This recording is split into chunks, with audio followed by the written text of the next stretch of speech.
Hello, coffee lover. Pot Kopi here with another segment of Coffee Truth. And I want to talk about this segment, get more into detail about coffee and consciousness. If you're new to my channel, my whole experience with coffee is about the importance of consuming coffee immediately after it is roasted, because it has chemical substances that are available to us that leave the coffee bean after roasting very quickly. And what I am interested in is capturing these substances, because I have found that it makes an amazing difference in how I feel, how I function, the taste of the coffee, not so much specific flavors, but as far as freshness goes. When I have a fresh roasted cup of coffee, it is like nothing else. And it's a great way to start my day, and I just want to share those benefits. There's a lot of new ideas about coffee coming into the scene, but they really don't talk about consuming the coffee immediately after roasting. And this is something that goes back over 1,000 years to the early discoverers of coffee, who were the monks, who were practicing meditation, were practicing prayer. They're very much in tune with human consciousness, and they found that coffee, when prepared a certain way, roasting, grinding, and brewing with no time in between, created an effect that enhanced their lives, enhanced their focus, enhanced their creativity, enhanced their overall feeling. And they've been pretty much doing the same sacred coffee ceremony for over 1,000 years in the birthplace of coffee, Ethiopia, because this is what they have found. Today, coffee has become a commodity. The quality of the coffee, the benefits of these chemicals created during the roasting process have been lost. And so my whole focus with my Coffee University channel is to teach people how to go back to those original indigenous discoveries and get the benefits that are available when coffee is prepared a certain way.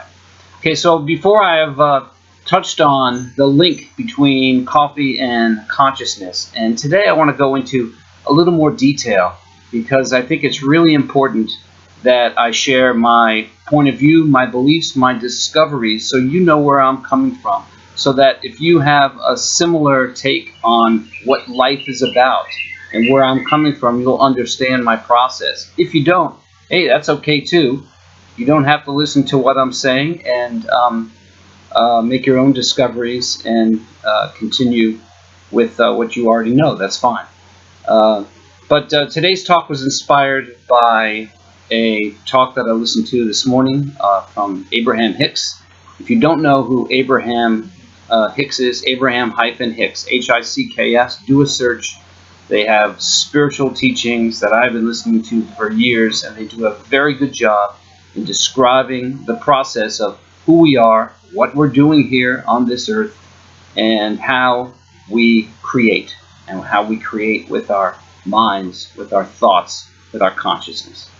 Okay, so I'm going to leave a link to that talk that inspired me this morning in the description, so you can access that. And I really recommend, if you've never heard of Abraham-Hicks, that you check them out, because the teachings are really very powerful, useful, and they've changed my life and the lives of thousands of other people. So let's talk about what my beliefs are. So I think we have to start with the premise of where I'm coming from, so that you can understand that.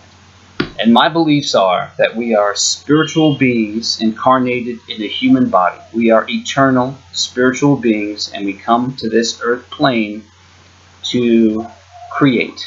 We are born creators. We are all connected. We are part of source energy, God, whatever you want to call it. We are part of something that is powerful but invisible at the same time. We come to this physical, manifested world reality, and we create. And how do we create? We don't create by running around doing. We can, but a more efficient way of creating is through our consciousness. And that is, we have thoughts, we have desires, we have beliefs, and all this form our life experience, what then manifests. And Abraham-Hicks really spells this out in very detailed way and how that process works, and helps to understand how we get in the way of ourselves, because no one keeps us from doing anything. We are creators. We can create anything we want. However, what happens usually is we get in our own way. And once we understand how to release that, life becomes more fun, more enjoyable, less heavy, more light. Everything just works better. So, like I said, we're spiritual beings inhabiting a human body, and when we desire something, we create the answer, create the solution, create what we have desired in vibrational, non-physical form. And then that manifests through that non-physical form. But everything takes a vibrational, non-physical, energetic form first before it becomes a physical manifestation. And everything in this world started in that vibrational form. And the things that we see, hear, taste, touch, smell, those things that have already physically manifested have come into form. So this is how coffee can help us with that creative process, because we are focusing mechanisms. That is, we focus on something with our thoughts, with our dreams, with our imagination, and that helps to bring it into physical form. And coffee, as a drug, as an assister in that creative process, is very effective in helping the human brain to focus. And this is what the monks were experiencing over 1,000 years ago. This is what I experience every morning, and many people experience when they have coffee. Now, the awareness of the power of the coffee is really not yet hit the masses. People have coffee and just kind of think it's a caffeinated beverage, which it is. Older, stale, dead, what I call coffee, has just become a caffeinated beverage. There's a lot of caffeinated beverages. Why are we choosing coffee? Because when coffee is done properly, it's a lot more than that. It feels to me like it is this bundle of chemical substances, including caffeine, but other substances too, that affect the brain and body in a complete and total way, and not just with the caffeine. The caffeine energizes. The caffeine can literally wake us up through energy, but the elements that help us to focus, I believe, are much different elements. Now, what are exactly those elements in coffee? I don't know. I cannot say specifically it's this, this, and this. I do not have a laboratory. Someday I will have a laboratory and do these tests to know exactly what it is that I'm feeling and sensing. But all of this is based on my personal experience, because when I have that coffee that's just been roasted and I feel it in my body, there are chemicals working that makes me feel so alive and creative and happy and inspired. And that is the part that I want to share. So people who are looking for just the science first, they want to know exactly why it happens, I don't have that. And what I'm suggesting is just try it this way to see what it's like. There's a lot of scientific proofs and a lot of stuff that has been debunked that is not true. And if you're waiting for a laboratory to tell you what you are feeling, then I think you're missing the point.